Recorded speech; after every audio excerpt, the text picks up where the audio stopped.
Welcome back, everybody. It is episode 6 of my Love Hurts series. Today's review is going to be on a Guillermo Del Toro film called Crimson Peak.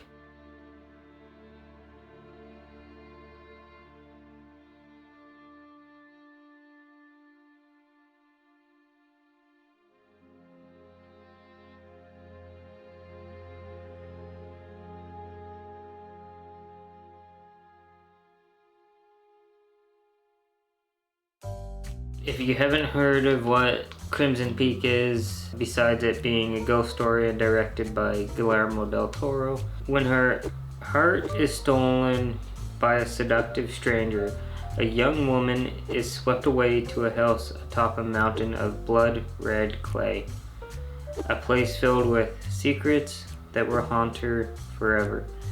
Between desire and darkness, between mystery and madness, lies the truth behind Crimson Peak. I'm gonna start with the opening here. It has very contrasting colors and it feels very natural with the lighting. Colors throughout are very important. The overall visual effects are very well done. The first ghost scene feels very mildewy, like a grimy green type gritty look at like something that's like underwater and it's got like that rust or whatever. I don't know how to describe it, but almost like Bioshock-esque. That if you've played the game Bioshock, you know exactly the look I'm trying to explain. So the colors are very vibrant. They're dark at times, almost dull, but it works very well. And I read that Guillermo del Toro's intention was to have it similar to a Mario Bava Technicolor film, or that kind of style. While I haven't seen any films from that style, probably should check it out because I really liked how they color corrected everything in this film. The lighting is perfect. Not much else to say. Like, the lighting really helps sell this as a ghost story. The very bright scenes are bright, the dark scenes are very dark, and it just feels very natural within the story. The cinematography is very well done. I have absolutely no complaints with how the film was shot, the framing, anything at all. There's these really cool circle zoom transitions, best way to describe them.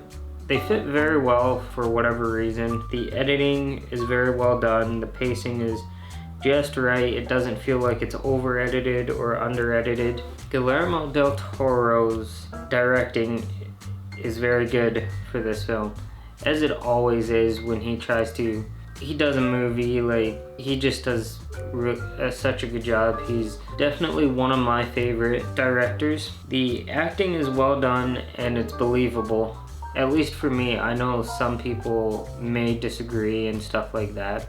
Everybody's entitled to their own opinions. The mysterious aspect of the film is something that I really like. I don't see that much of it in other films. Like, I'm positive there's a lot more that have like a similar mystery and stuff like that. I just haven't come across them yet. So if you have any suggestions for movies that have a similar twist to this film, be sure to put them down in the comments. There is some shots that are definitely horror oriented, but when you view every encounter that the main character Edith has with each of like the ghosts, the scares or whatever, when you really examine it, you pick up on the fact that, okay, maybe these ghosts aren't really trying to scare her, and that they're really trying to protect her or warn her from this place called Crimson Peak. The first ghost is, I believe, her mother, who warns her against this mysterious place called Crimson Peak, and it doesn't really click in until she's actually there at Crimson Peak. The twist is like really well executed. You don't really see that twist coming really until like the once it hits you, and once Edith realizes it, once Guillermo Del Toro wants you to know about it, that's when you know about it. One thing I really liked about the film was the fact that they used a gramophone to showcase some of the backstory of the film, that like instead of cutting away, they have it on like this audio cylinder, I believe. I found the use of that means to tell some backstory, some previously unknown information about the place known as Crimson Peak was really well done. The sets are very cool and well designed. It just feels very big. Like once you get to the house, it feels big, but it also at the same time it gives a feeling of isolation, which is really cool. It's very intense and frightening in the final moments of the film. It's kind of like a slow burn, and it works well for the story. I don't like if it was faster paced, I don't think it would have worked as well. The ghost makeup, when you actually see some ghosts, all of them are very well done, and it's all believable. The writing of the film was very good, no complaints. The end credits montage / scene is cool. Now I can't remember exactly what it was off the top of my head. It's been a little bit since I've seen the movie. A little bit of character story or backstory or whatever. Edith is a horror novelist, I guess you could say, and she's trying to write a book that has horror elements, but it focuses on a romantic element as well. If you've seen the movie, well, it's actually kind of hinted at, but it's not like explicitly stated that the quote-unquote book she's writing is the movie, and it just creates this interesting angle to look at it, like the book that we don't really see much of, but at the same time we see the book. I think they really executed that, I guess you could say, twist or a new angle to look at the film, and it's just very unique.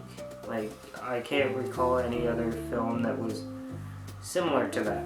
If I had to rate it, I'd definitely give it a 9.5. Like I can't really think of anything that I did not like about the film. And I know I say that a lot about films, but whenever I come across a film I really don't like, yeah, you just know. So far I haven't really come across that many, because I always go into a film with an open mind. Even if other people dislike it, it's like I go into it like, okay, maybe it'll be good, maybe it won't be, and then I end up liking it a little bit anyway. So the topic of love in it is kind of hard to pin down. Like you'd actually have to watch the movie. It's almost like a love triangle between a brother, a sister, and the Edith character. It's an odd mix, but somehow works for the film. So if you like that review, make sure you give this video a like and subscribe, and share to get this review out to more people. That always helps. Like I said earlier, if you know of any other films that are kind of similar to Crimson Peak, put them down in the comments below, and I'll see you in the next one.